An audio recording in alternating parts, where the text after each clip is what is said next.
Patience. Obviously, we need to ensure that the translation is able to understand our witnesses, certainly for our Francophone colleagues on the committee. So everyone has been tested, and we should be all good to go. But we'll carry on as time is of the essence now. So I now call this meeting to order. This is the meeting number 31 of the House of Commons Standing Committee on Agriculture and Agri-Food. Just a couple of quick reminders, and I'll go through these very quickly so we can get going. This is a hybrid format. The proceedings will be available on the House of Commons website. The webcast will always show the person speaking rather than the entirety of the committee. Screenshots during the committee are prohibited, so please do not take screenshots of this meeting. For members participating in person, please keep in mind the Board of Internal Economy's guidelines for mask use and health protocols. And I would like to make a few comments for the benefit of our witnesses. Members and witnesses may speak in the official language of your choice. Interpretation services are available for this meeting. If interpretation is lost, please inform me immediately, and we will ensure that interpretation begins again and resume before we start going.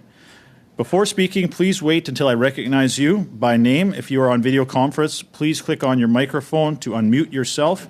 Those in the room, your microphone will be controlled by the Proceedings and Verification Officer. For those especially on video, please speak slowly and clearly for the benefit of translation, and your make sure your microphone is on. And a reminder to all members and witnesses that all comments should be put through the chair. I would like to now welcome our first panel of witnesses. We have Brendan Byrne from the Grain Farmers of Ontario by video conference, chair. From Grain Growers of Canada, we have Brandon Leslie, Manager of Policy and Government Relations. And from the Saskatchewan Association of Rural Municipalities, we have Mr. Raymond Orme, President. Each of you will be given 5 minutes for your opening remarks, and we will proceed to the rounds of questionings following that. I will give you a signal for those of you, especially on video conference, just a hands up that you've got about 1 minute left if you're running on time. And I will now welcome Mr. Byrne from the Grain Farmers of Ontario to start. You have 5 minutes. Go ahead, please. Thank you very much for inviting me to be with you today. This is an issue that remains top of mind for our farmer members, so it's much appreciated that I was invited here today. As I said, my name is Brendan Byrne. I'm the chair of the Grain Farmers of Ontario. I farm down in Essex near the Windsor border with my family. It's harvest time for our members, so on our farm, we're harvesting our soybeans, and around me, the corn harvest has also started, which is similar across the province. I want to start off my remarks again by just thanking members of this committee for examining this important bill. It's something that our farmer members are looking at and checking in and asking about, so it's important that we're here today. So an exemption from the carbon price is important to our grain farmers for 5 reasons. The first one, to prevent spoilage. Grain needs to be dried down to be able to be stored, otherwise it will rot and not be available. 2, reliable grain drying systems. A reliable supply of energy and proven grain drying technology allows farmers to dry their grain in a short period of time under any weather condition. Number 3, there are no alternatives. There are ideas and potential alternatives that people are looking at, but none of them have been proven to work on the scale or the level that we need them in Ontario. And with these alternatives, there isn't a clear message as to whether they actually would reduce our carbon. The EU is backing away from such things as biomass dryers due to its carbon emission profile. And the CBC reported this week that wood biomass burning is worse than coal. Our farmers, our farmers are unable to reduce their carbon price. We are price takers on the marketplace, and we feel that the money would be better off in the hands of the farmers to further innovate on their farm and try to come up with ways and solutions to better their carbon footprint. And number 5 is the rebate that's been presented to us falls far short of what's actually paid. It's less than 15% of what grain farmers are paying is returned by the government rebate. So I just quickly want to explain how grain drying works in Ontario. Corn, for instance, needs to be at a level of 15% to store it or ship it. So in September, the corn plant stops growing. We wait for Mother Nature to drain out as much moisture as possible. Wind, sun, and the natural effects of the weather do that. But then we need to get the corn off before the weather turns to where we can't do that anymore. So once we get into the fields is when we kind of find out exactly what the moisture level of the corn will be. Once we get into there, we are very much at the mercy of the weather. So it's time is of the essence to get the crop off. Typically, the corn harvest is anywhere from 20 to 28% moisture when we're taking it out of the field. And trying to get it off, get it dried, get it shipped at an acceptable level becomes very hard for our farmer members as it is. So drying grain happens in real time. During the week of the harvest, it could be running 24 hours a day. And we have to be careful not to over dry or too fast so we don't damage the corn. We want to make sure that it's useful for both human consumption, for animals, and the multiple uses that the crop is used for. The dryers right now allow us to dial it up to the energy needed, turn it down if it gets too hot. And grain drying is an essential part of harvesting grain. If we get this wrong, then we don't have a crop to sell and we're producing less food. In 8 years from now, upwards of $2.7 billion would be paid by Ontario grain farmers in carbon tax on the carbon price on grain drying. All this money is coming out of our pockets. Farmers cannot pass this on to anyone else. They simply have to pay it and bear the brunt of this. And as I said, the rebate that's in place now simply doesn't cover anywhere near to the costs of it. Greenhouse growers are exempt from the price on carbon for their operations, and so should grain drying. Bill 234 would give us time to figure out viable solutions, make sure that there is potentially a roadmap to innovation and implementation, and with the proper supply chain in place to cover that off. This is a major undertaking. It affects food security. It affects the food supply. And we have to be very careful with what we're doing there. So I do, again, thank you for your time.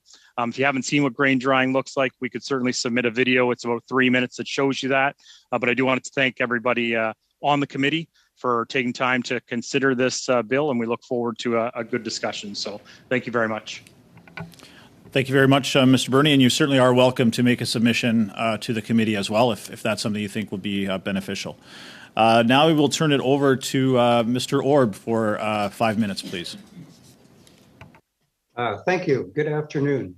My name is Ray Orb, and I'm president of the Saskatchewan Association of Rural Municipalities, known as SARM. I was born, raised, and live in a small community of Cupar, northeast of Regina, with a population of 625 people. I'd like to thank the Standing Committee on Agriculture and Agri-Food for the opportunity to share our association's thoughts as it studies Bill 234, an act to amend the Greenhouse Gas Pollution Pricing Act. So our membership is made up of Saskatchewan's rural municipal governments, and SARM has been the voice of rural Saskatchewan for over 100 years. Today, I will share the perspective of those we represent by sharing our thoughts on how the bill being proposed would impact our livelihood in rural Saskatchewan. Bill C-234 picks up where C-206 left off in the last parliament before the federal election. And everyone knows that Bill C-206 was passed by the House of Commons, but not fully approved by the Senate. As we were supportive of Bill 204, we are at SARM supportive of Bill C-234 right now. This bill would provide much needed economic relief for our members, freeing up the working capital they need to implement innovations on their farms. Grain dryers are used to help dry wet grains so they can be properly stored. In recent years, Canada has had a particularly wet fall, creating a need to use grain dryers. In 2020, grain dryers were running for a record amount of time, and farmers paid more than the federal government carbon tax estimate. Recent studies have shown that Saskatchewan farmers can expect to lose 8% of their total net income to the carbon tax. For a household managing a 5,000-acre grain farm in Saskatchewan, this will take the form of between $8,000 to $10,000. Our members have been very concerned about the impact of the federal carbon pricing system on unavoidable energy inputs like fuel to dry grain or heat livestock facilities. We have argued for years that producers cannot pass these additional costs along to our customers and that they further reduce our financial viability. the additional cost of carbon taxation does not help solve the problem of carbon emissions. Saskatchewan has some of the greenest agriculture producers in the world. Most cropland is zero-till. That means that our producers use a low disturbance direct seeding system. Not only does zero-till agriculture sink more carbon, but also reduces soil erosion and the amount of fuel required on farms. The Saskatchewan Soil Conservation Association has been studying carbon sequestration for years, and through its research, they found that Saskatchewan producers sequester 9.64 million new tons of carbon dioxide every year over 28 million acres. Taxation on food production is short-sighted and not a solution. If we do not work together to find solutions, we will see even more decreases in the number of farmers and farms in Canada, and we will lose the food security we have. In closing, on behalf of Saskatchewan RMs and rural Saskatchewan, we thank the Standing Committee for the opportunity to lend our voice to this important conversation. We look forward to continued dialogue as we all work together to further the best interest of all Canadians. Thank you. Thank you, Mr. Orb. Appreciate your patience with your technology as well and your microphone. I should also be remiss to welcome Mr. Johns to the committee today, subbing in for Mr. McGregor, who I'm sure is out celebrating at the grocery store with his motion today. So, our collective, yeah. All right. Mr. Leslie for 5 minutes, please. Good afternoon. Good afternoon, Mr. Chair and honourable members, and thank you for the invitation to appear today on Bill C-234. My name is Brandon Leslie, and I'm the Manager of Policy and Government Relations for the Grain Growers of Canada. The Grain Growers of Canada represent 65,000 grain, pulse, and oilseed farmers through our 14 provincial, regional, and national member organizations across Canada. Canadian farmers have a long reputation as environmental stewards, adopting the best environmental practices whenever possible. Canada's grain sector is proud of our hard-earned reputation as one of the world's largest suppliers of safe, sustainable, and high-quality grains, of which the exports of cereals, oilseeds, and pulses add over $30 billion to the Canadian economy every year. Our sector is also proud of our record of sustainably intensifying our production, when the world demands more food and cleaner fuels, while simultaneously working to reduce emissions and increase carbon sequestration. That sustainable intensification of production is enabled by farmers reinvesting profits back into their operations in the form of new machinery, technologies, and the adoption of beneficial management practices, all of which reduce emissions and increase operational efficiencies. This is why Bill C-234 is a critical piece of legislation which our members strongly support. As a result of climate change, we are seeing an increased need for grain drying. With a steadily rising price on pollution applied to propane and natural gas used to dry grain, farmers also now face incredible cost increases without an alternative fuel source available. While there are emerging potential alternative fuel sources for grain drying, the reality is they are not commercially viable at this time. Further, it will take years to scale them up and implement necessary infrastructure upgrades as required. Given the significant operating costs of using propane or natural gas, there currently exists a price signal to be judicious with the use of these fuels, as there is no benefit of drying grains beyond what is necessary for sale or storage. As such, most farmers have also already made significant investments to upgrade their dryers to make them as efficient as possible, leaving little room for improvement in that area. It's fair to say that no farmer wants to be spending money on drying their grain, but they do so out of necessity, and certainly hope that a more cost-efficient and lower-emission option becomes available in the not-too-distant future. However, until that happens, farmers have no choice but to use propane or natural gas to dry their grain, making the price on pollution a punitive tax and not a market-driven signal to change fuel sources. Right now, this simply means farmers have money taken out of their pocket to undertake a necessary process to ensure their product does not spoil during storage. The federal government has tacitly admitted the flawed nature of the price on pollution put on propane and natural gas used on farm through the rebate program offered under Bill C-8. While we appreciate the government acknowledging that farmers currently have no choice but to use these fuels, the reality is that the rebate is a blunt tool that does not fairly reimburse farmers for the fuel they actually used. This means that depending on the crops that they grow, they may receive only a small percentage of the carbon price paid through their operation. That is why the exemption offered through Bill C-234 is superior to the rebate system.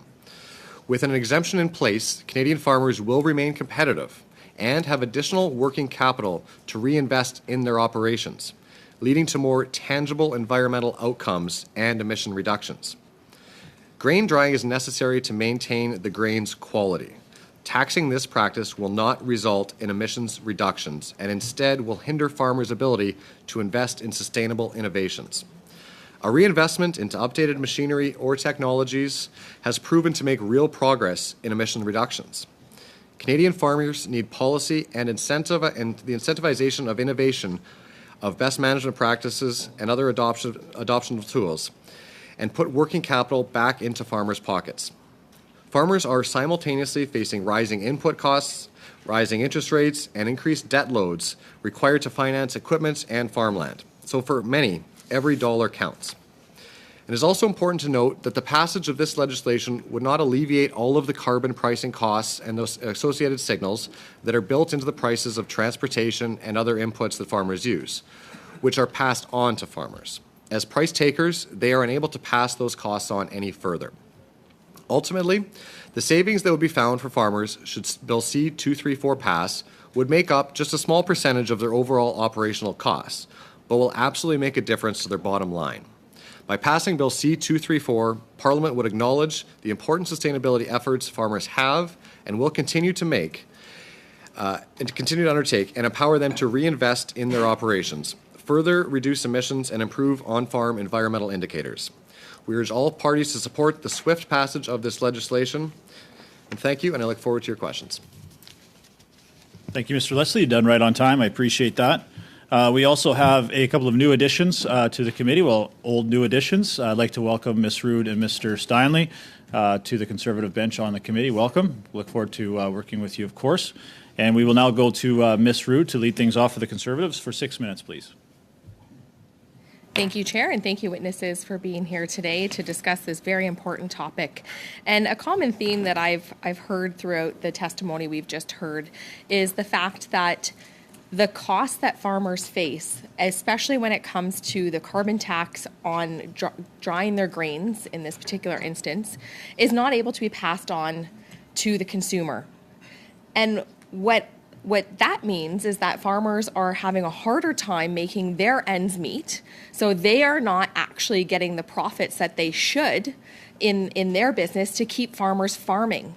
And what I see happening is if we continue to have these policies such as this, that is going to price farmers out of the business of farming, and we're not going to see next generations taking over the family farms because they just simply can't afford it. And if we don't have farmers, we don't have food. So this in particular in my riding, being a very heavy agricultural riding and being a riding that farms a lot of corn, a lot of soy, we do a lot of grain as well. This is very pertinent, and I was just visiting a corn farmer on the weekend, and he has a state-of-the-art new drying system.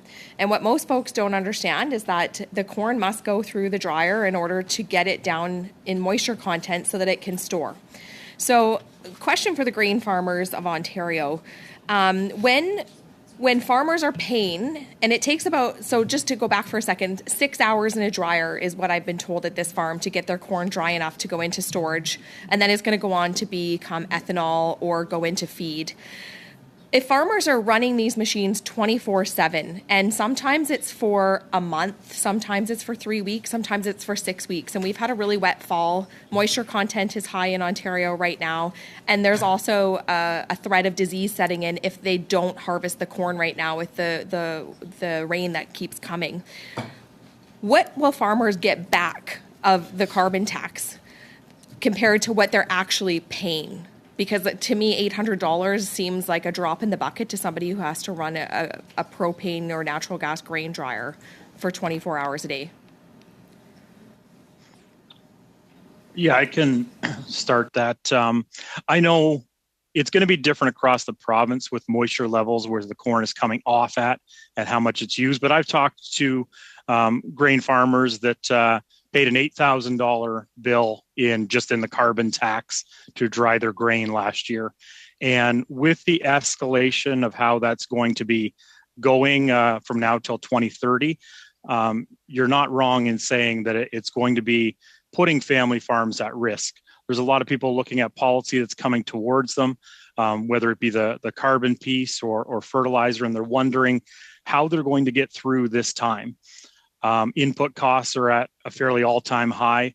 There's not a lot of certainty on the farm. We're at the mercy of the weather. And I think that adding something in like this, in this carbon piece, makes it very tough for farmers to know what their bottom line is going to be. Prices are good, but there are areas that suffered severe drought that they're probably going to be 30 to 40% less yield this year on their corn crop than they have in previous years. I know in an area like yours, Ms. Rood, there's a lot of corn grown, a lot of great corn grown in that area. But there are parts in there that I know suffered some drought and now some wet weather. So there certainly is a risk of disease. So it's a very timely matter to try to get the crop off. And farmers are, to be honest, at this point, just very concerned with getting the crop off. But this is in the back of their mind every day is what's coming at us, what's the next cost that's going to escalate, and how am I simply going to weather this to maybe be able to pass it along to the family, or there's some making tough decisions saying, I'm not sure that I'll be able to. So just to circle back there, I know in your opening remarks you said that farmers are getting back about less than 15% of what they pay in a carbon tax. Is that what you said, just so I'm on the right page? Yes, I think when we had initially ran the numbers, it was about 13%. And just a question, just for clarity, you mentioned in your opening remarks that this will affect the food supply.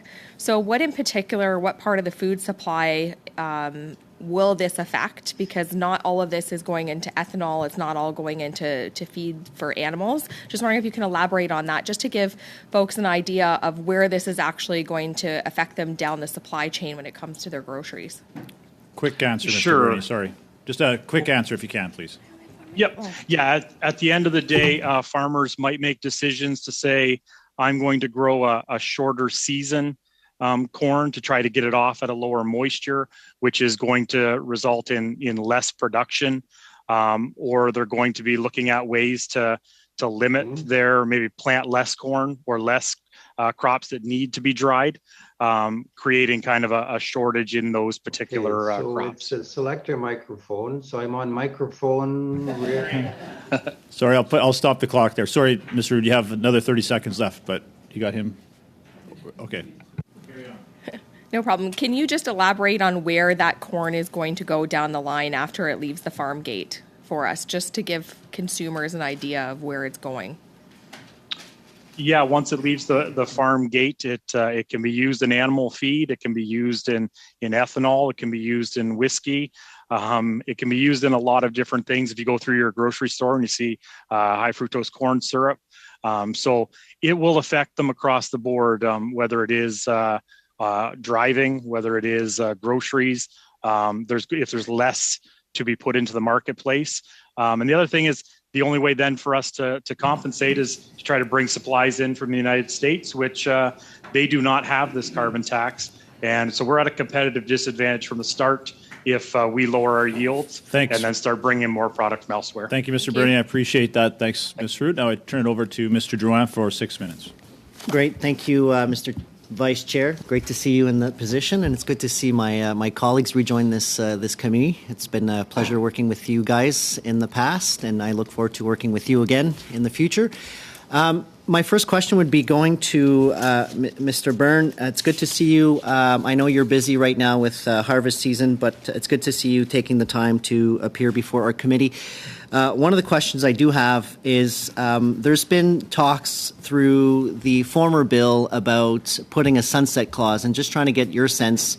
Should this committee entertain a potential sunset clause, recognizing that I think some witnesses recognize we need time to innovate on the farm, we need time to test, is something often we've heard from grain dryers, that there are no commercial viable technologies yet. While there are some that have adopted those, they're still not available at wide. So would you be against putting a sunset clause, for instance, by 2030, or do you see an exemption, a forever exemption? Well, I know that in general, farm innovation can happen at a quick rate, or it can take some time. I think in this case, a sunset clause could be entertained if it was long enough. If it gave say a 10-year runway with a variable that it had to actually result with something that is reliable and that we're able to use and have kind of a background industry here to support. Because I know some of those cases it might take a while to be able to say have parts that are available to be accessed at a timely fashion. So I think a sunset clause could be fine with that variable that there is an actual solution that comes out of it and that it's long enough. Okay, and then obviously if this bill goes through, then the farmers would no longer be, I assume, eligible for the fuel tax rebate, but would you continue being still in support of programs such as the Agri-Clean Tech program, or do you believe that farmers would now have enough capital to make those investments themselves? I would have to look a little more into the Agri-Tech Clean program. I think that a partnership between farmers and the government in coming up with solutions is probably the best way to go about it. More collaboration and less maybe top-down management, maybe seeing how it would work on farm and then sharing costs on some research and testing could be the way to go. Okay, and just a quick question that has nothing to do with C234, but you did mention soybeans. I'm just wondering, are you averaging over 1 ton an acre right now, or is the crops not doing so well in your neck of the woods? See, where I'm at, we go by bushels and not tons. We're about average, maybe 40 bushel, 45 bushels the acre. And with how dry it was, we'll take it. Okay, thanks, Brendan. Appreciate it.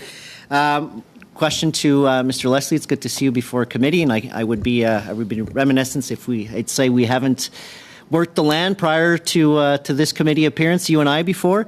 Just same sort of question. Would you be in support of a potential sunset clause? And normally my colleague, Mr. McGregor, would do that work, but he's not here, so I'll be asking those questions, not necessarily on his behalf, but do you think that gives enough time, if we put a 2030 timeline, do you think that gives them enough time to create that innovation that's needed in the sector? Yeah, well, thank you for the question, Mr. Duran. I mean, it's tough to predict where innovation might go, and I'd love to say in 8 years, yeah, we're going to have over half of Canadian dryers converted to some other fuel source. That would probably be a bit of a stretch. I maybe would have taken 10 years ago on 206, but now that we're in 2022 on 234, I think 10 years would be a reasonable thing, because I understand that we still want the price signal. The government's intention of the price on pollution is there for a reason, and I think we understand that. And the struggle with this particular nuance of the use of propane and natural gas is it's just not applicable when there's no nudge effect. There's nothing to nudge towards. So I think it's reasonable to want to maintain that. However, I wouldn't want to go through this process again in 2032. And I think it'd be important to have an order in council or some sort of mechanism in place that the government of the day can say, okay, we were hoping they would have over 50% adoption of a new fuel use for grain drying or the heating and cooling of barns. That hasn't happened yet. And maybe I'll bring in your second question on clean tech here. I think that that's an absolute necessity to maintain that.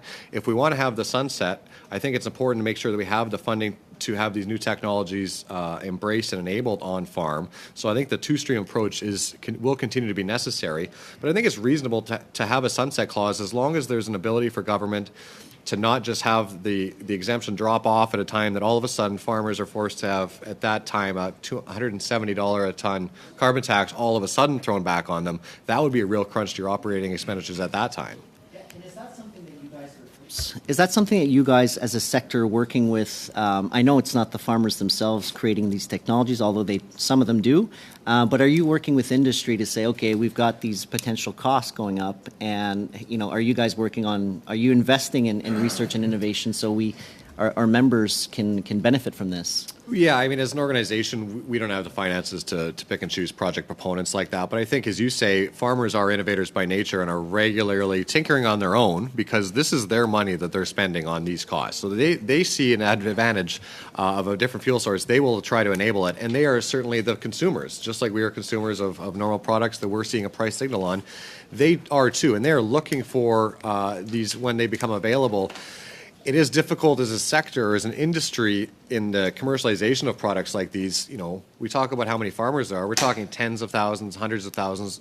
In the big picture, that's not a huge amount of consumers. So I think we need to be realistic of how fast those innovations can kind of come online. But I think if farmers can see an opportunity to save money and lower their own environmental footprint for the reasons that, for consumer reasons, commercial reasons, I think they'll take it. And we certainly see a lot of those pilots Time is undertaken. up, Mr. Morin. Thank you very much. Now pour Mr. Perron for 6 minutes. Mr. Perron, 6 minutes. The floor is yours.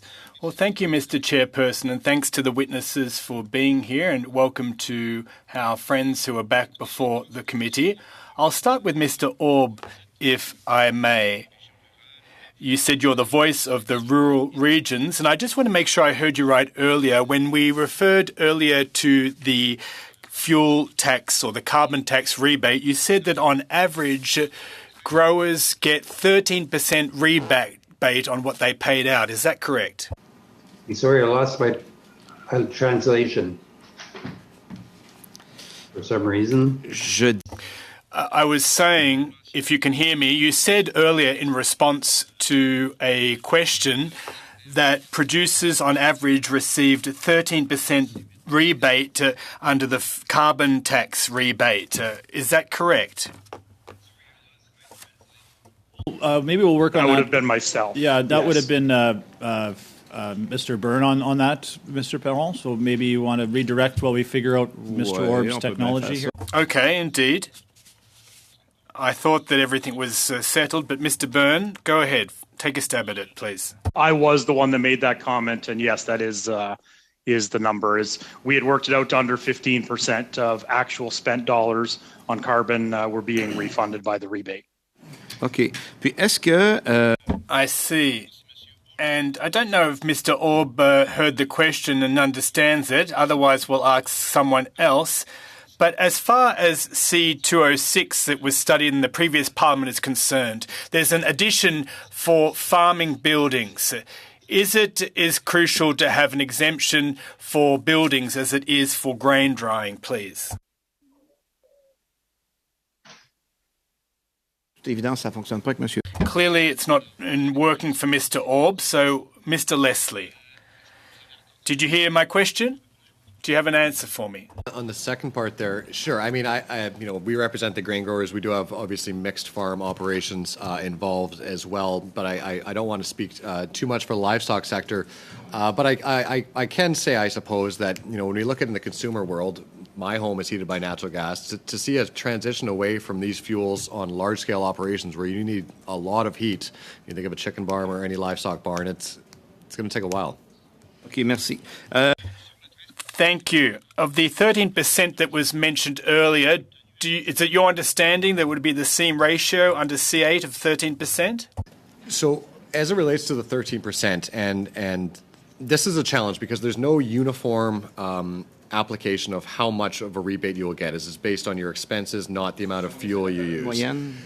On average. So again, it's problematic. So corn is a good example because there's a necessity to dry corn. It is coming off at too high of a moisture level. You have to dry it to store it.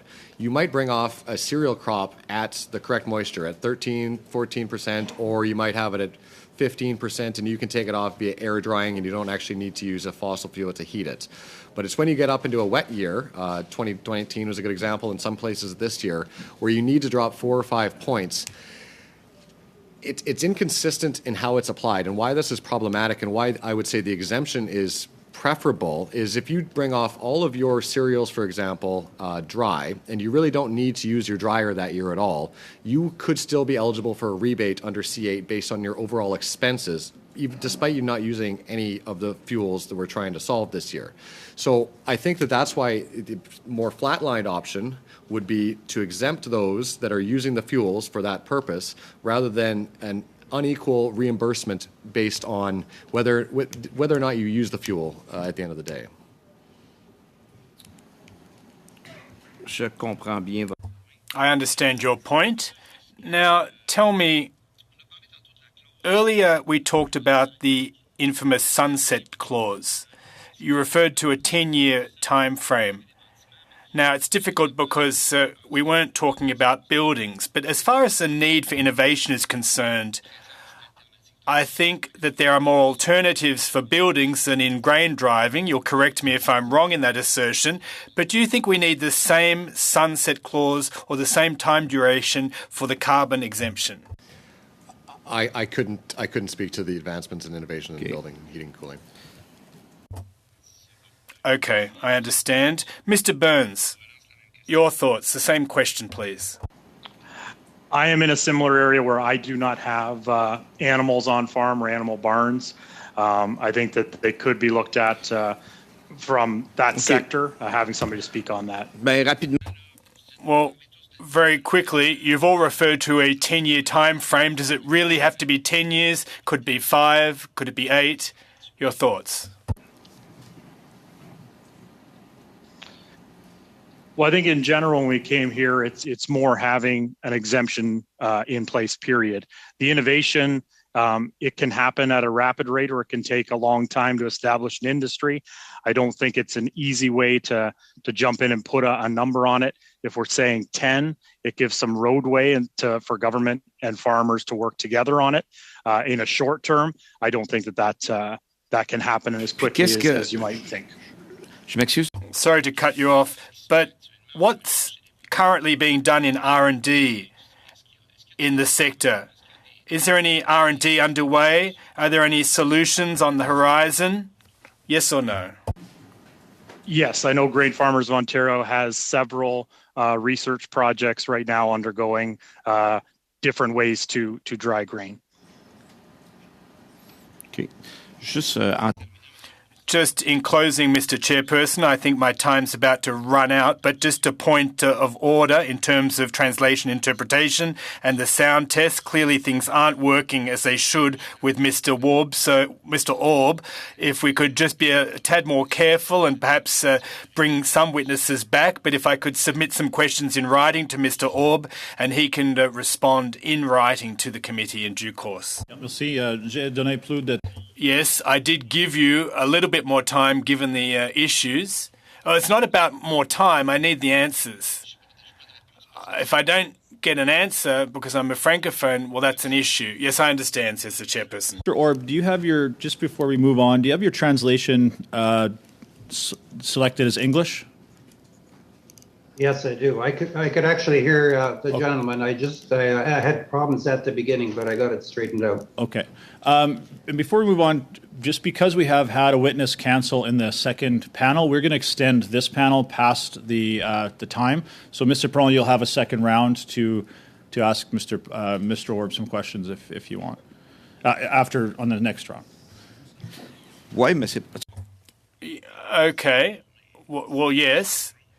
In the second round. But this is an issue that I would like addressed. I don't have an immediate solution, but perhaps the gentleman could respond in writing to the questions that I've already asked. But I don't want this to happen again in the future. Mr. Johns, for 6 minutes, please. Thank you. Well, thank you. Thank you for having me at the committee, Mr. Chair, and certainly want to give a shout out to Mr. Lobb for putting this bill forward. And it's a great day when Parliament comes together and votes together, especially for an NDP proposal. So I'm here on behalf of Mr. McGregor, and it's an honour here to celebrate that victory today for all of us in Parliament.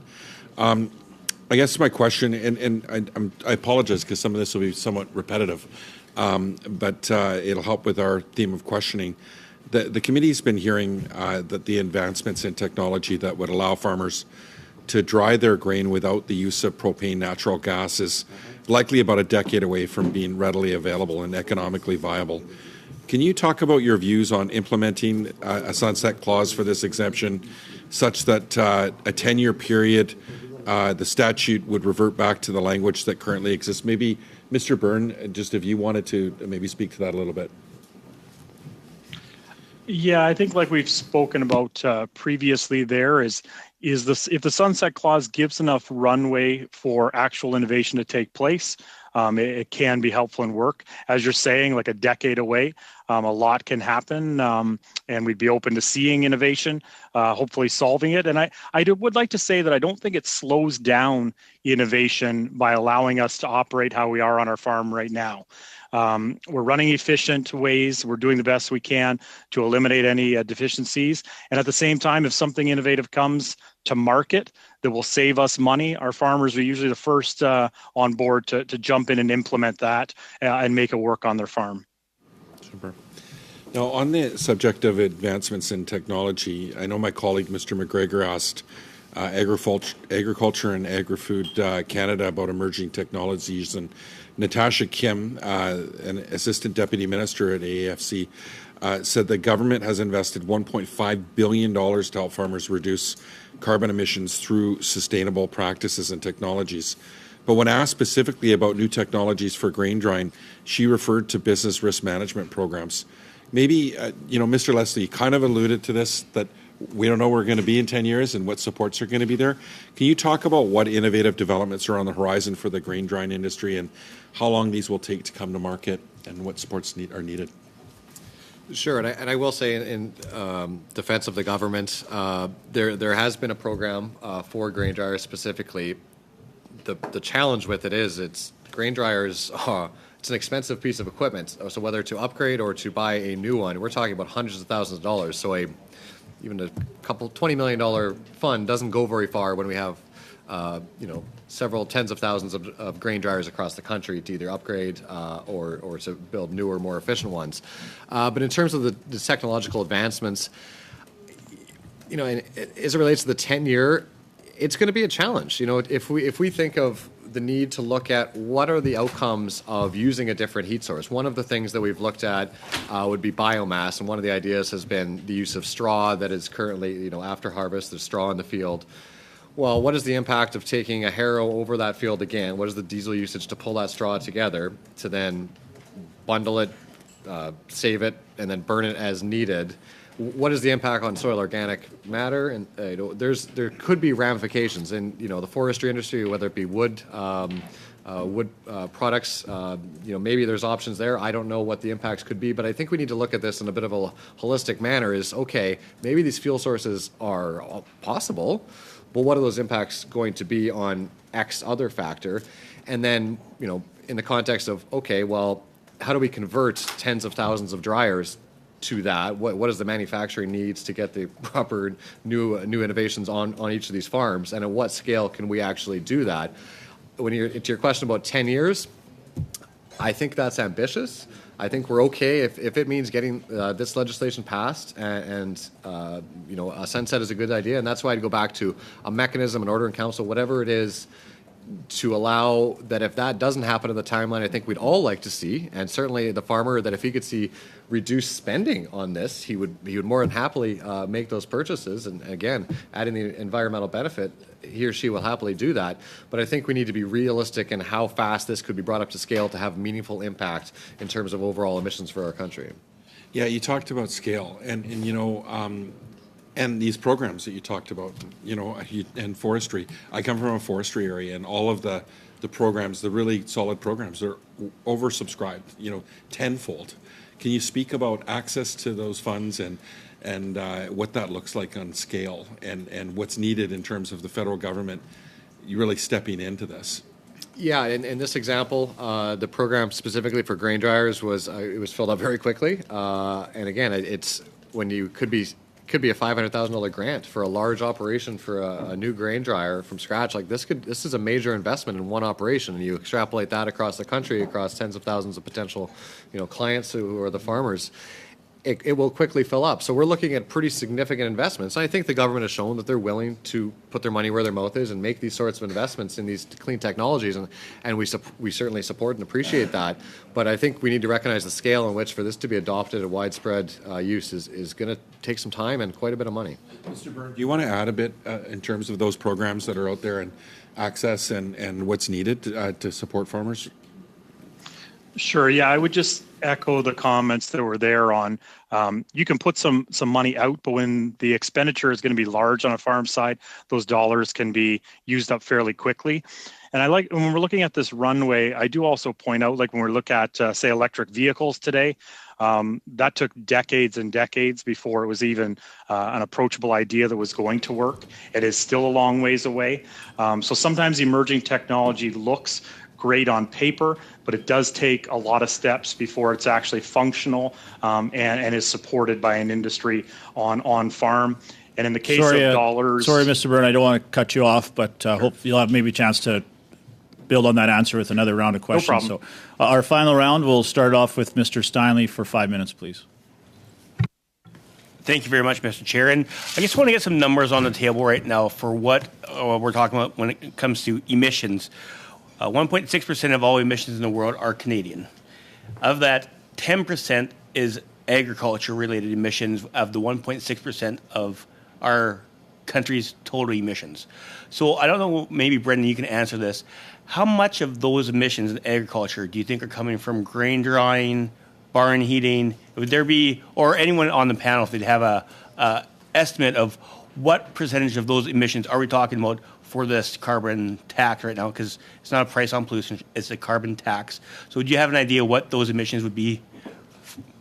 I haven't seen a specific enough breakdown of agricultural GHG emissions to even hazard a guess as to what that specific part would be. I'm not sure if other folks on the panel might. Would Brendan or Ray, would you guys have a guess on, have you guys had a report on what percentage of the emissions in agriculture would be coming from grain drying or from barn heating or irrigation for that matter? I would say similarly. I do not have those numbers. We would look to the government to provide the numbers that they've come up with in that case.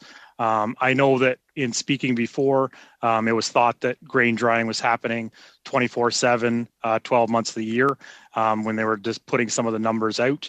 And in Discovery, when talking to but that would definitely not be the case, right? Just so that we can make sure the government officials are aware of that if they're going to try and use those numbers. And we tried to make sure that we brought it down to the farm level as to exactly what, whether it's a few weeks or a couple months at the most for most farmers that those are being used. So I would think grain drying would be a very small percentage. Thank you. Appreciate that very much.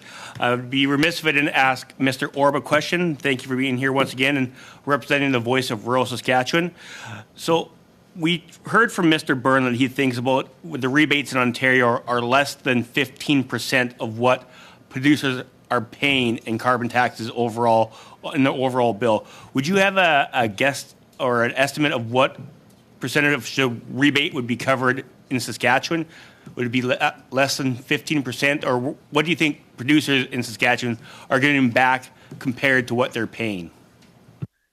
Well, what I'm hearing in Saskatchewan from producers that it's much less than 15%. I think it's in the neighborhood of 3 to 4%. That's keeping in mind that the carbon tax has gone up to $50 a ton, and as it continues to go up, if the rebates don't keep pace with that, farmers are going to be in a lot of trouble here. Now you have to keep in mind, I think, geography, because our producers in Saskatchewan export a lot of our grain, so we have a long distance to port. So we're paying tax on a lot of things, including transportation. The carbon tax on grain drying is a lot higher in some years than others. This year we had a fairly dry year. I think a good part of our province is in a drought situation. So not as much grain would have been dried, but last year there was a tremendous amount of grain dried, and the dryers ran for months on end. And so it's a huge factor. Thank you very much, Mr. Orb. And also, obviously, Saskatchewan is very large geographically as well. So there's a lot of trucking that goes on in our agriculture sector as well. So we'd have to take that into account also. I've heard from some of my colleagues in Saskatchewan, and I'd like to have your comments on this, Mr. Orb, is the fact that on some of the grain drying bills, barn heating bills, there's also the GST is being charged on top of the carbon tax. So it's a tax on a tax, which is unheard of until this government took power. Have you heard that from other residents in Saskatchewan, and is that a concern with some of the people you represent in the rural municipalities of our province?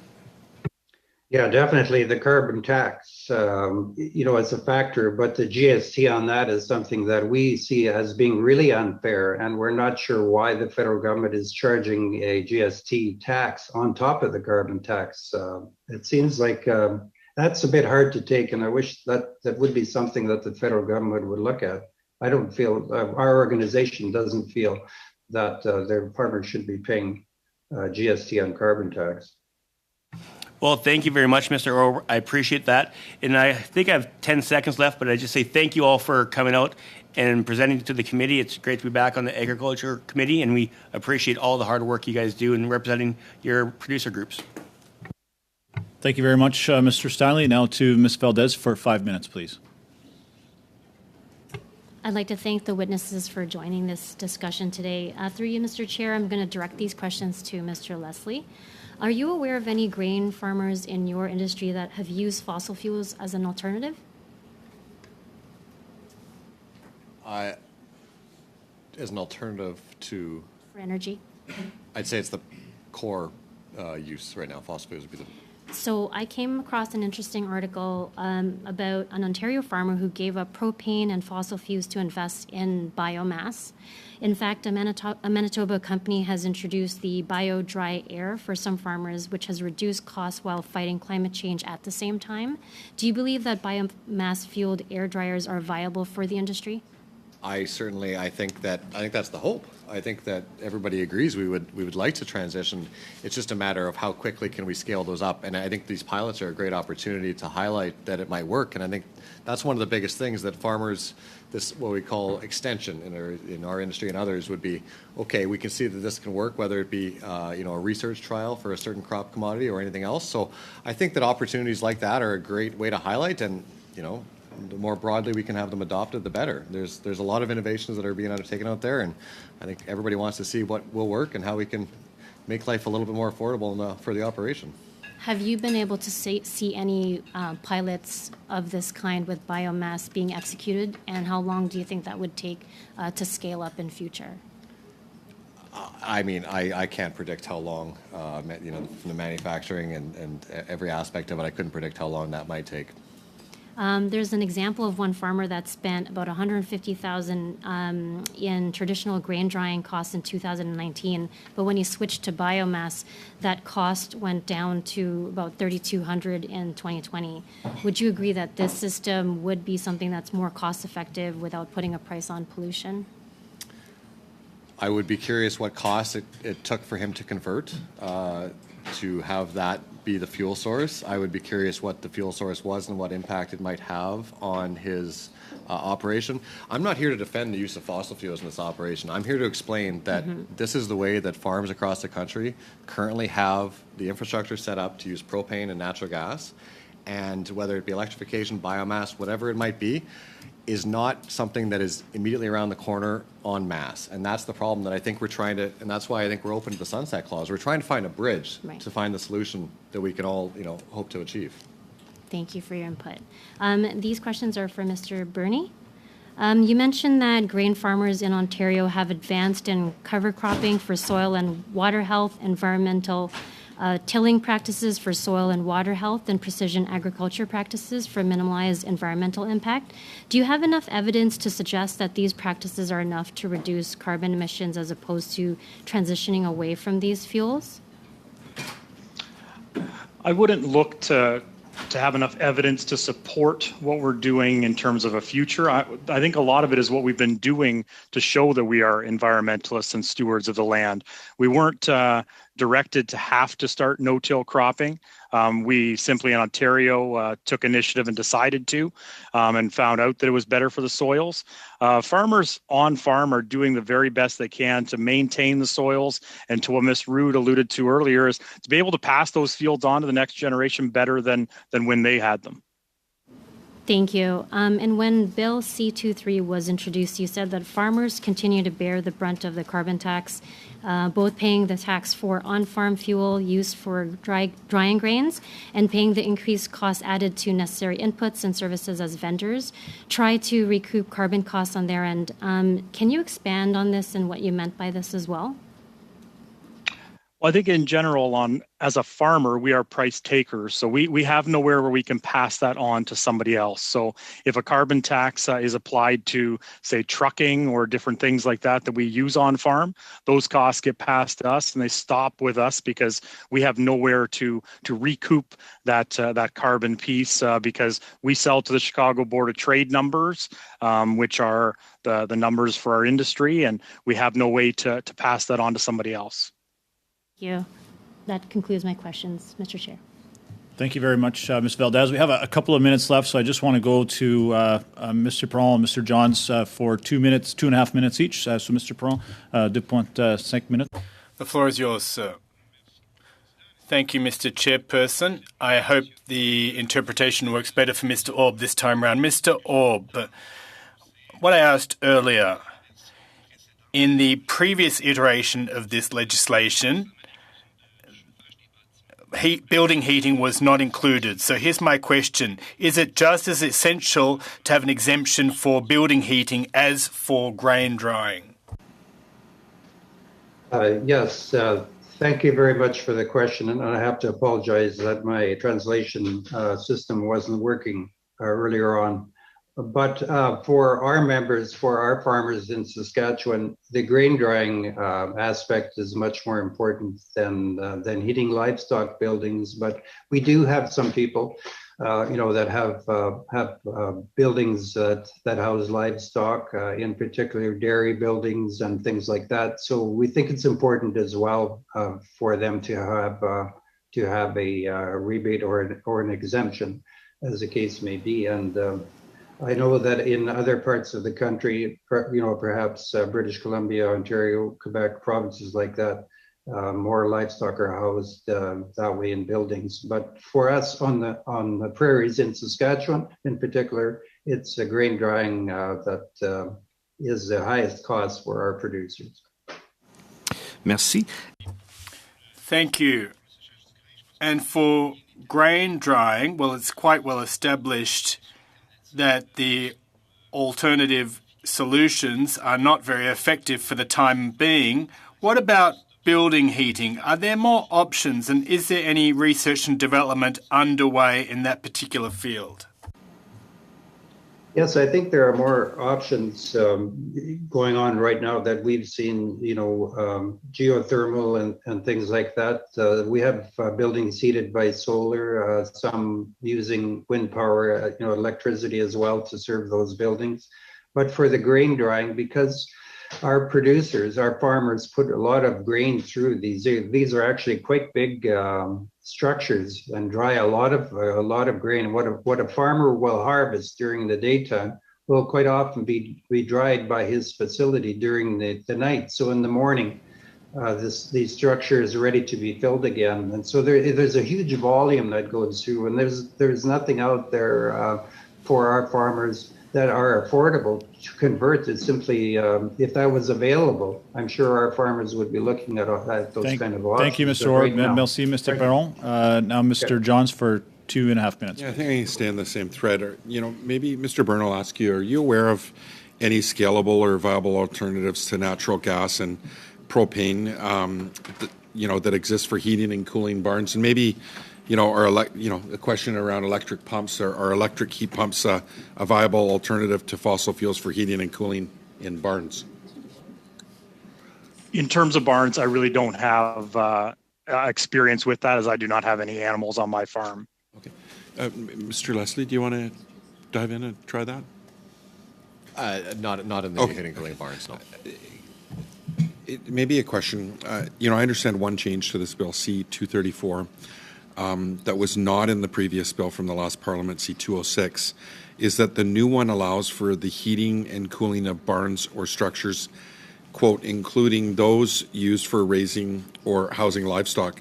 Now, the language seems overly broad. What would you say to amending the bill to ensure that it's clear that the heating and cooling exemption be only for buildings used for raising or housing livestock? So in C-206 in the previous Parliament, the criticism of the bill then was that it was overly broad. And I believe that the intention of bringing in language such as the example of heating or cooling of livestock barns is meant to be to actually narrow that a little bit so that it could be a little bit more specific. So I would be hesitant to, unless we're very careful, to make sure that we're not accidentally going back to being what was feared to be too broad in the last version of this bill. So I think the way it's currently written, I would view it as it's covering off enough from an example standpoint. And I think it's important to note that I think the reason that it's important that that is in there is that this is not about the heating or cooling of a house. This is not about, you know, a home on a farmyard, which I would generally would be split from the natural gas connection, is not covered by this. I think that, you know, we don't want to remove the pricing signal from that aspect of the operation. This is meant to be about the farm itself. Okay, thanks. Mr. Chair, how much time do I have? Thank you very much, Mr. Johns, and thank you to our witnesses. I appreciate your time and effort and patience here with us today. We're now going to adjourn very quickly, colleagues, for 5 minutes just to switch over the witnesses on at the table and certainly on video conference. So please don't go very far. We want to try and stick to the time as best we can. So adjourn for 5 minutes.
I want to welcome our new panel of witnesses here for the second hour.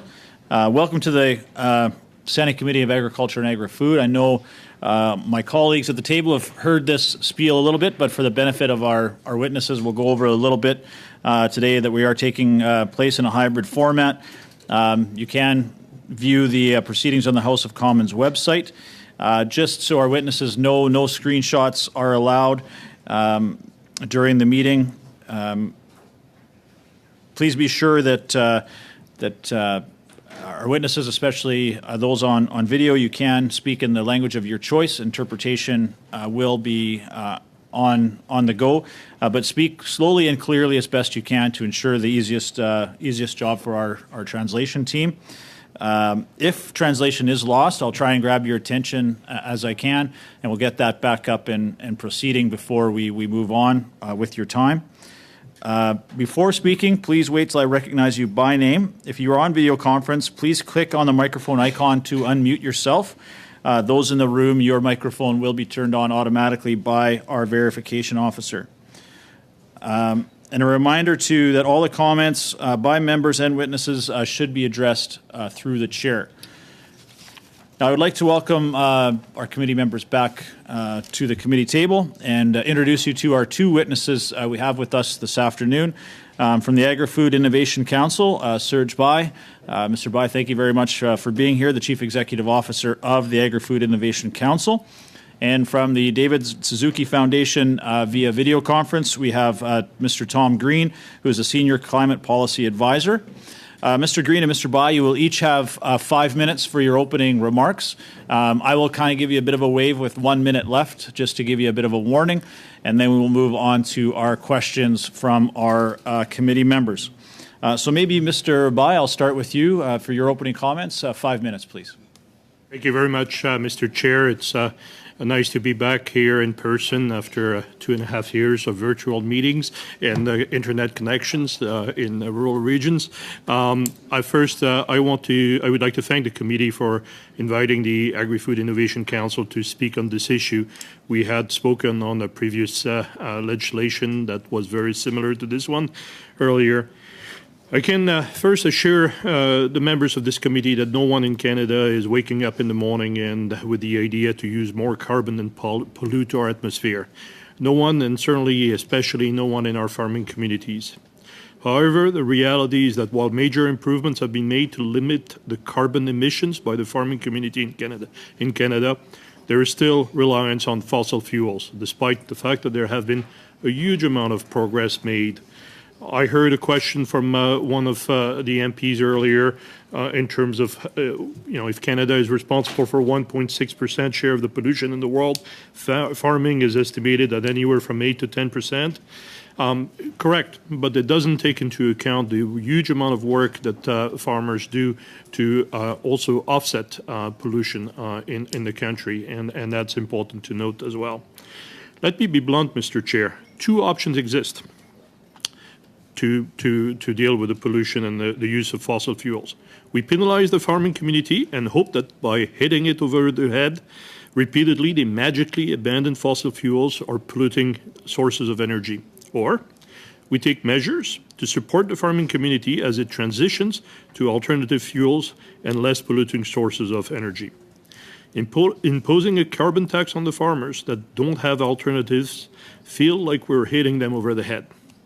And that's not going over well in the farming communities in this country.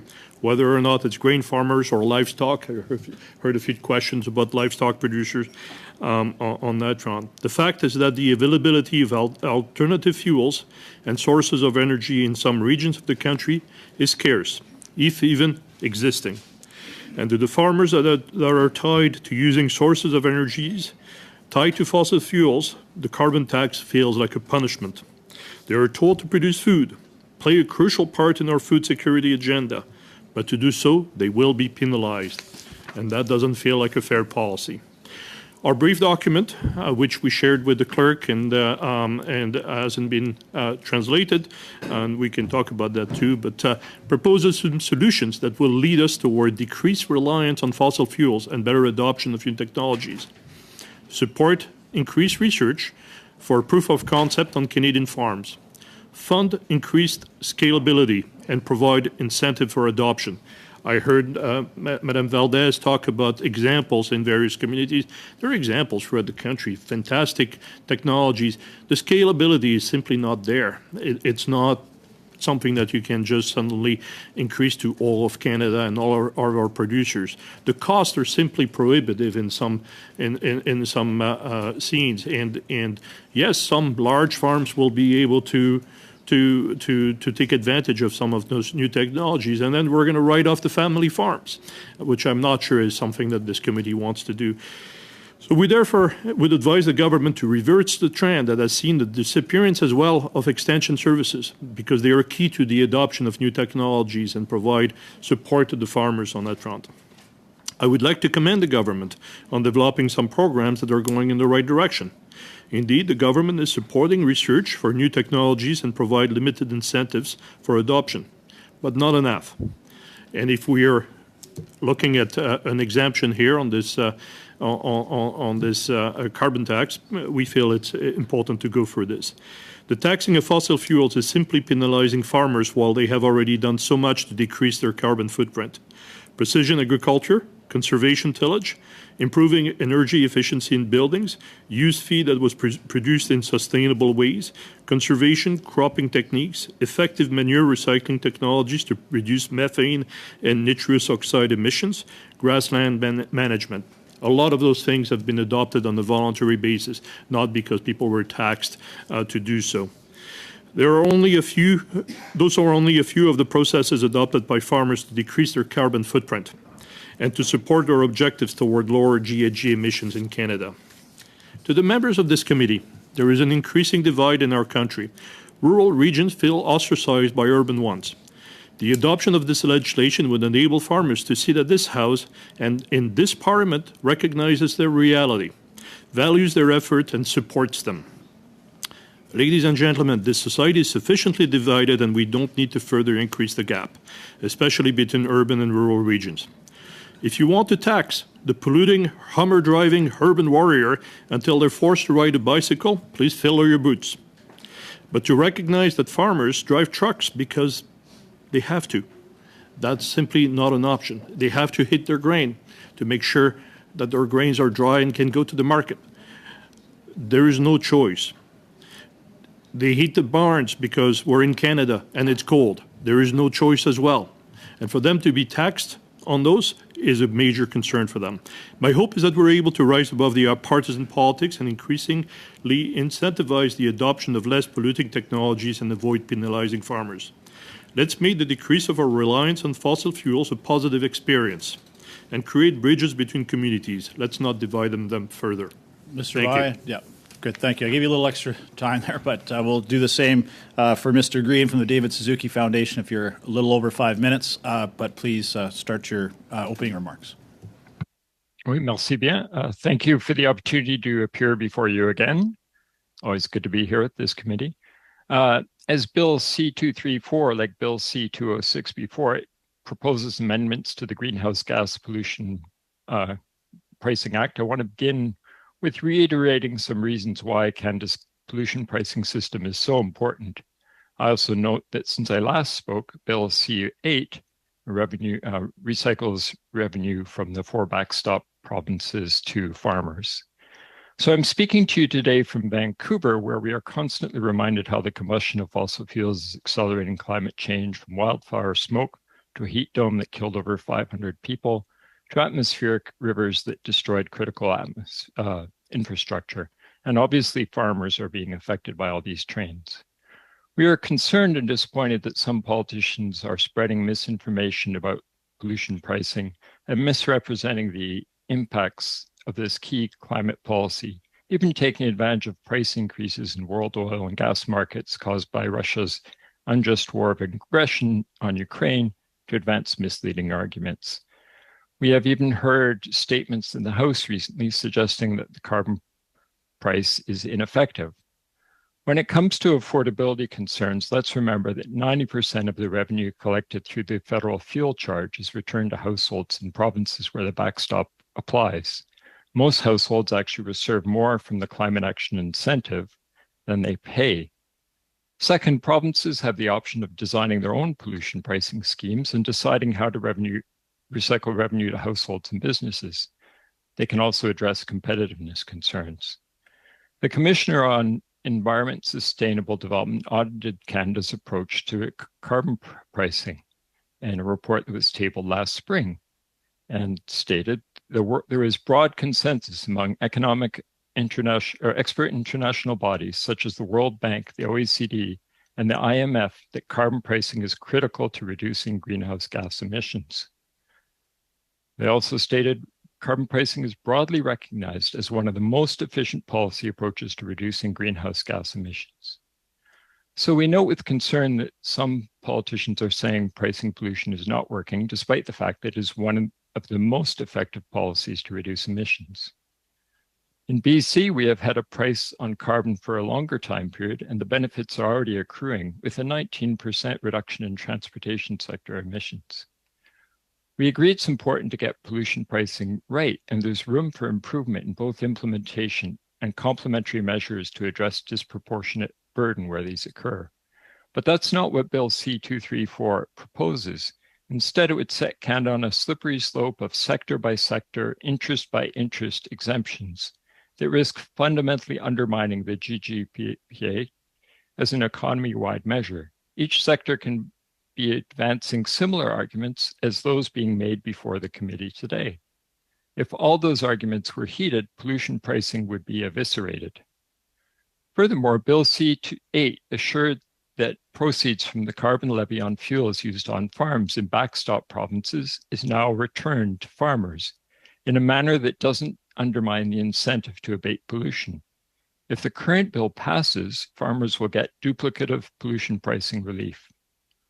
One argument being advanced in favor of C-234 is that there are no available fossil-free technologies for grain drying or heating agricultural buildings, so pollution should not be priced until such technologies are available. However, this causes a chicken and egg problem, because there is less incentive for firms to innovate and offer low or zero carbon solutions if there is no predictable financial incentive to reduce emissions. Furthermore, such technologies are already appearing on the market, such as heat pump dryers or ways of heating buildings. And to help the agricultural sector, Agriculture and Agri-Food Canada launched the Agricultural Clean Technology Program in 2021.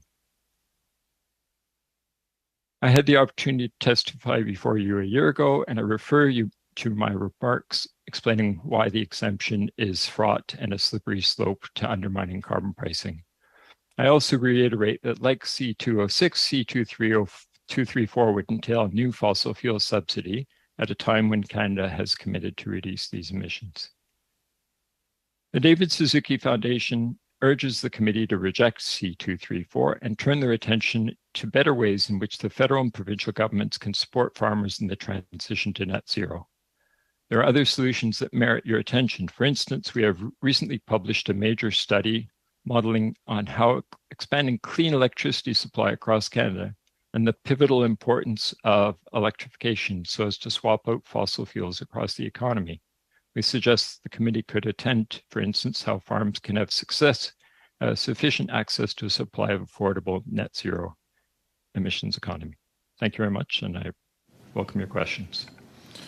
Thank you very much to our witnesses for your opening remarks. And now we will turn to Mr. Lehoux pour 6 minutes, s'il vous plaît. Merci. Merci, Monsieur le Président. Merci. Thank you, Mr. Chairperson, and thanks to the witnesses for being here today. My question is for Mr. Bouy.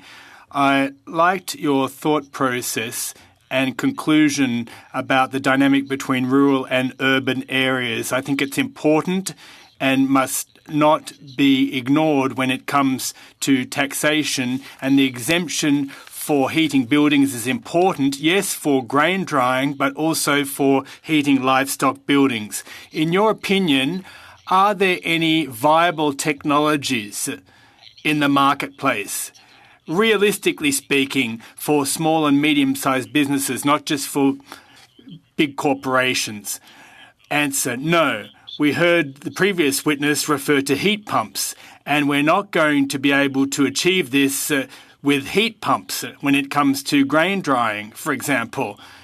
There are the beginnings of technological innovation, which that we are seeing. Technology is advancing, but not nationwide, not in a scalable fashion.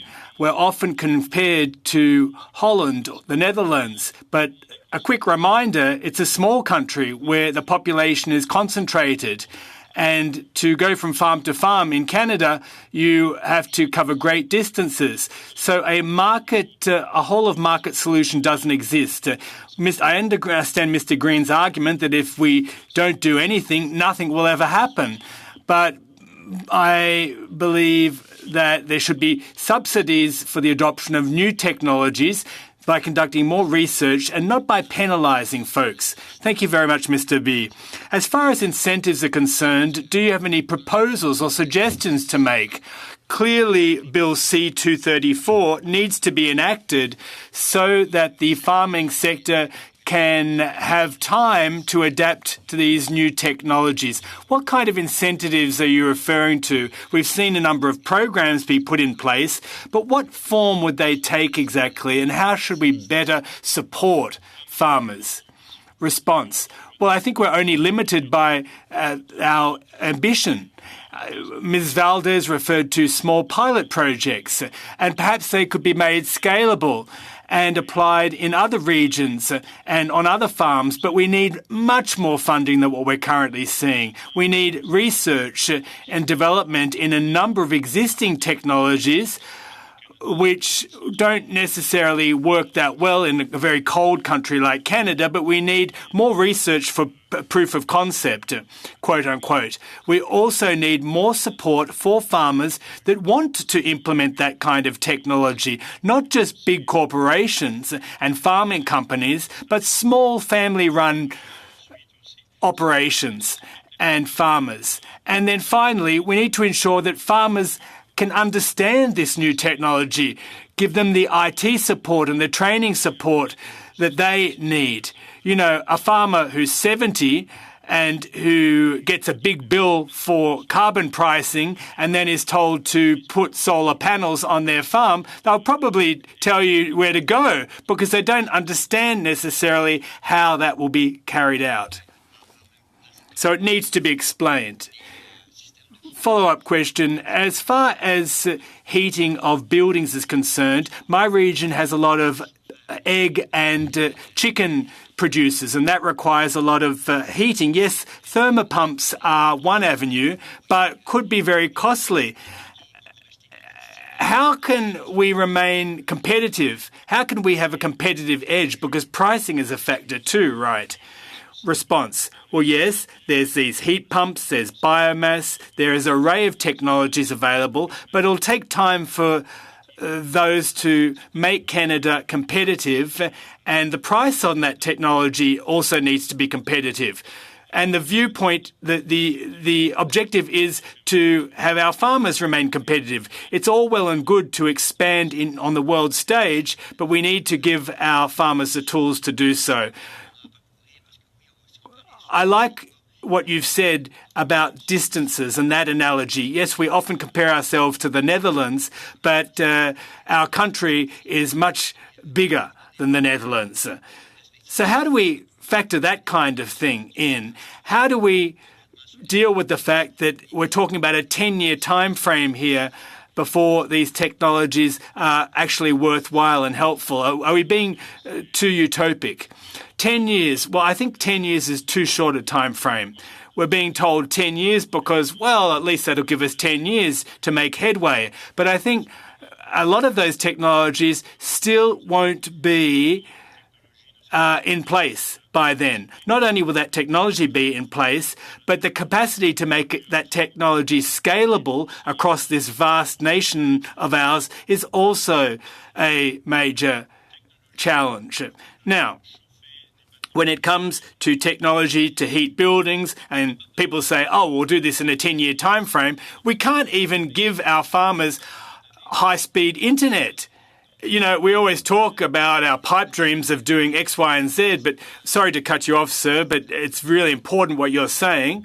And yes, I've been told in my region that we'd have high-speed internet for a long time, and we're still a far cry from that. We have a lot of we have our work still cut out for us, but obviously we need a sufficient runway or roadway for C-234 to be worthwhile. Merci beaucoup. Thank you, Mr. Chair. Now, Mr. Turnbull for 6 minutes, please. Okay, so I'll start with Mr. Green, and thanks to both the witnesses for being here today. Mr. Green, I take it from your position and your opening remarks that you know, you would probably agree with the sentiment that I would share, which I think that the price on pollution increases the rate at which all industries adopt, both developed and adopt new clean tech innovations. Would you say that's true? The price on pollution does create an incentive to accelerate technological development and to adopt it more quickly. So will farmers change quicker with the price signal? I believe that would be the case. Indeed. Okay, and everything we've heard to date in this study revolves around one fundamental premise, I would say, that I keep hearing, which is that there's no commercially viable solutions for grain drying or heating and cooling barns and greenhouses. Is that true from your perspective, Mr. Green? Well, the thing is that as you put a price on pollution, things that are not financially viable today become financially viable because you've just changed the incentive. So over time, increasingly, technology becomes viable, and that's why we put a price on pollution. And I appreciate that the government has made sure to recycle all the money captured from pricing pollution in the farming sector and giving it back to farms in a way that doesn't ruin that incentive. Agreed, yeah. But so I've just done a bit of research, and 12 years ago in Canadian biomass, they have 16 examples of grain drying technology that are all scalable. You could argue they're not commercially viable if you wanted, but I don't hear anyone mentioning any of these. There's also several examples in Canada of companies. My colleague mentioned one of them that's doing commercially viable solutions here in Canada. So is it not true that there's actually grain drying technology, and it's been around for at least 12 years, and yet it hasn't been adopted by the industry?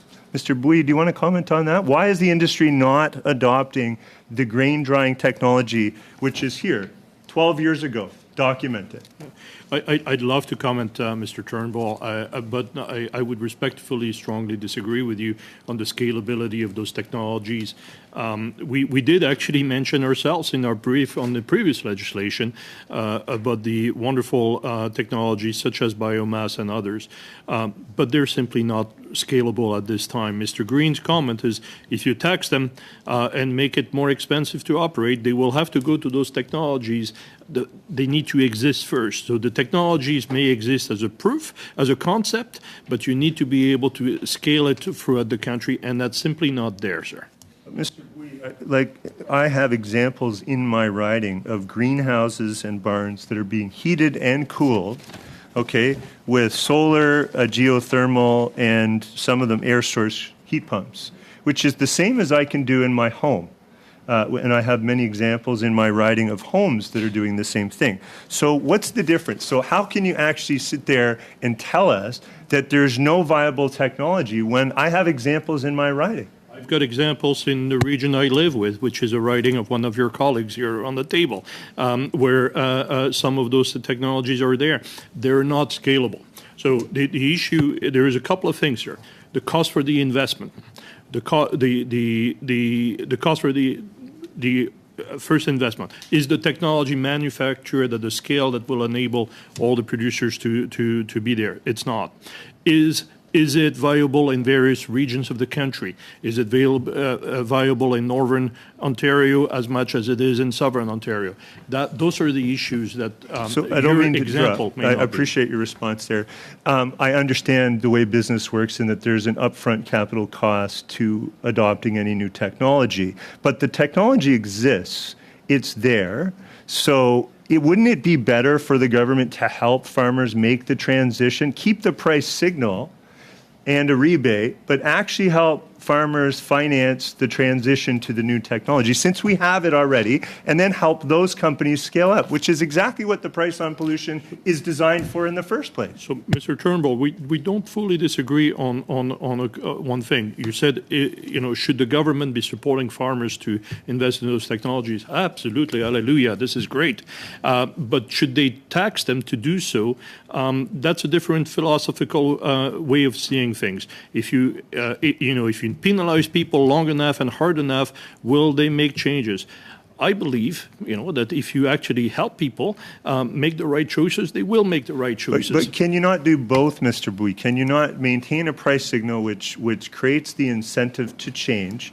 Because industries have proven that they're not going to change on their own to adopt the new technologies which have that upfront cost, and then also help them adopt that new technology. That seems really rational. Mr. Green, I'll go to you. Isn't that really what you're saying, the heart of your argument?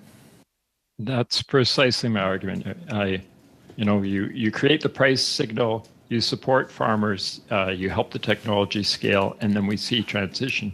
I think there's a real risk in the proposal being debated here that we remove the price signal for 10 years or something like that, and then suddenly there's a big increase, or like you say, the sector doesn't transition fast enough. So thank you, Mr. Green. That's thanks, Mr. Turnbull. That is your time. Mr. Perron, pour 6 minutes, s'il vous plaît. Merci beaucoup. Thank you very much, Mr. Chairperson, and thanks to the witnesses for being here with us today. It's a highly interesting discussion. Mr. Brie, before we delve into this topic, you said in your introductory remarks and in the document you sent to the committee, well, do you have any comments about that particular issue you flagged? Response. Well, when you are called to appear on a Wednesday, just a couple of days before, to prepare a document in both official languages so that you, as a member of parliament, can be prepared, well, it's a tall task. The clerk is fantastic, and we did our best, but the fact remains that the clerk said, unfortunately, the document won't be translated in time. So we thought, well, we'll translate it ourselves and we'll pay for that. But we were told, even if you translate it, you'll have to have it verified. And we just concluded that it wouldn't be done in time. So I had to send you a personal document. That was the only alternative. Perhaps things could be better organised by giving witnesses a longer runway and allow for translation time. Thank you very much. I take note of your comment. So if I could just come back to my question of earlier, I think that there's been a great debate about striking a balance between support, financial support, and taxation. There's a couple of questions that I haven't had time for a response on. Is taxing as important for building heating as for grain drying? Are there more alternatives for building than there is for grain drying? Response. Well, the answer is yes in both cases. It's necessary in both cases, and there are probably more alternatives for building heating than in grain drying, given that drying is energy intense over a short burst of time. But there is indeed a need in both cases. Now, why an exemption? Why call for an exemption? On the one hand, we're being told, well, we don't trust the industry. We don't trust producers. We're going to tax them. And what I can tell you is that the agriculture sector has voluntarily brought to bear a number of changes over the past decade. And no member needs to tell them that they are going to be taxed to make them bring these changes to bear, because they'll make these changes of their own volition. Now, there's been reference made to a sunset clause. Should it be the same duration for building heating as for grain drying? Well, listen, I'll do what the other witnesses did, and you're not going to like this. I'm going to suggest a 10-year time frame. Why 10 years? Because I don't really know what else to say at this point. In 10 years' time, we can reassess. Well, nobody believes that all the problems are going to be solved within 10 years and that new technologies will be rolled out. I might be surprised, and I'd be glad to be happily surprised, but I don't think this is the case. Well, climate change is speeding up. We can see it occurring, and that's why we're interested, and that's why we're asking questions about timeframes. There have been a number of solutions brought to the table. Is there any research and development being undertaken in a sizable way across the industry? We know that you need government support. We've already discussed this in the past, and you know my position on this. Mr. Perron, listen, there's a lot of research underway. There are some entrepreneurs that are getting involved and wanting to affect change. So I'm quite optimistic in that respect, that there may be changes on the horizon. You know, farmers are trying to do whatever they can, and I think that we need to continue in that vein. Mr. Green, before my time runs out, I understand your take on the matter, i.e. making the change mandatory by way of incentives. Now, what about a time-limited exemption in tandem with adequate support and substantive research and development? What about that kind of approach? Given that the rebate, this infamous rebate, well, all the witnesses from the agricultural sector they said they've received about 13 or 20% rebate on the dollar. What are your thoughts on that? Well, response, with that 13, 15%, it's not possible that for all farmers to get 13 or 15%, because all of the revenue from the carbon pricing goes back to the sector. So how is it that 85% goes up in smoke, disappears? When I look at the calculations that other witnesses have spoken to, well, some of them strike me as unreliable. Now, what about the sunset clause? 10 years, 5 years? Where do you stand on that? I don't think this legislation should be enacted. Another option, should the committee decide to go down that path, would be to reduce the exemption to the tune of 10% annually. And at the end of the day, there wouldn't be some massive shock. As an economist, that would be my preference. But I don't think that this is the way to go. Thank you very much. Thank you, Mr. Perron. Now, Mr. Johns for 6 minutes, please. Thank you. Thank you to our witnesses for your important testimonies. Nice to see you again, Mr. Boy. I've worked with you on many ferries issues as well, so appreciate your hard work. Now, the committee's been hearing that the advancements in technology that would allow farmers to dry their grain without the use of propane natural gas is likely about a decade away from being readily available and economically viable. Mr. Boy, can you talk about your views on the implementation of the sunset clause for this exemption, and such as that after a 10-year period, the statute would revert back to the language that currently exists? I would say that if this is a requirement to get the law passed, absolutely put the sunset clause, and we'll all agree to it, and we'll talk to you in 10 years. But we'll absolutely.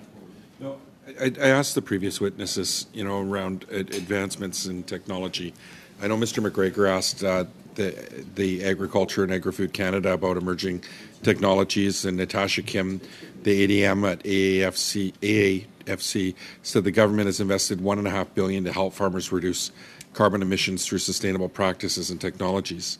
But when asked specifically about new technologies, for grain drying, she referred to business risk management programs. What innovative developments are on the horizon for the grain drying industry, and how long will these take to come to market? You've heard from previous witnesses saying that you're looking at 10 years. I would agree with them. I mean, the grain farmers of Canada and the grain producers of Canada and grain farmers of Ontario were there earlier today. I would agree with their statements on that. Mr. Turnbow was very passionate, and I support his passion, because obviously we've got a climate emergency. I just got in from BC and literally couldn't breathe. It's smoky skies in the middle of October. Never seen anything like it in the history of our province, and it's actually really scary. Like, we need to move rapidly. But at the same time, the government likes to talk big about the investments they're making. Are the investments they're making enough? And I come from a forestry area, and I'll give you an example.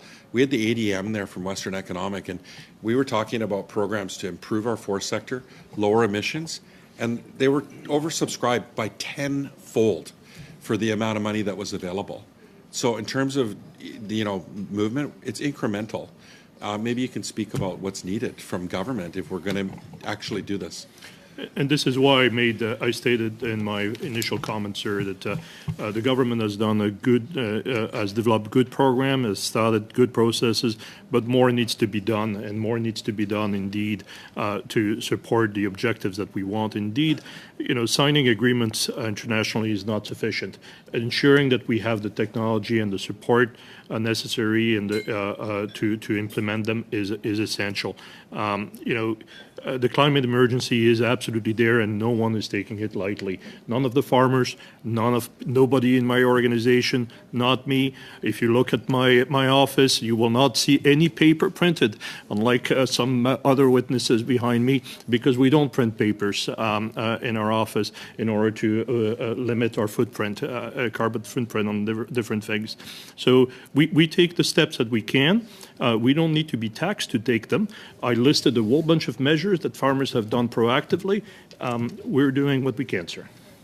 Hey, I appreciate that, and I appreciate you being kind to the government, but they need to do more. What does that look like? Like, I'm trying to get a picture of what that looks like. And as well, I want to hear from my friend from the Suzuki Foundation. What investments would he like to see to support farmers to achieve the goals that he's talking about? Maybe I'll start with him and then go back to you, Mr. Boyd. Yeah, well, thank you very much for the question. I mean, the key point is that we, first of all, need to create incentives for technology to be adopted. And that's what the price on pollution across the economy is supposed to do, rather than carving out sector by sector emissions, and then we don't have these various things. And I think the committee is well placed to help the government design better programs, to stress the scale of the investments that are needed. This is a problem we're facing across the economy, and there's lots of people working on this issue, and lots of federal funding starting to roll out. So, this is hard to give a 10-second, 20-second answer on exactly what's needed. Give you an extra 60 seconds and you can elaborate a little more.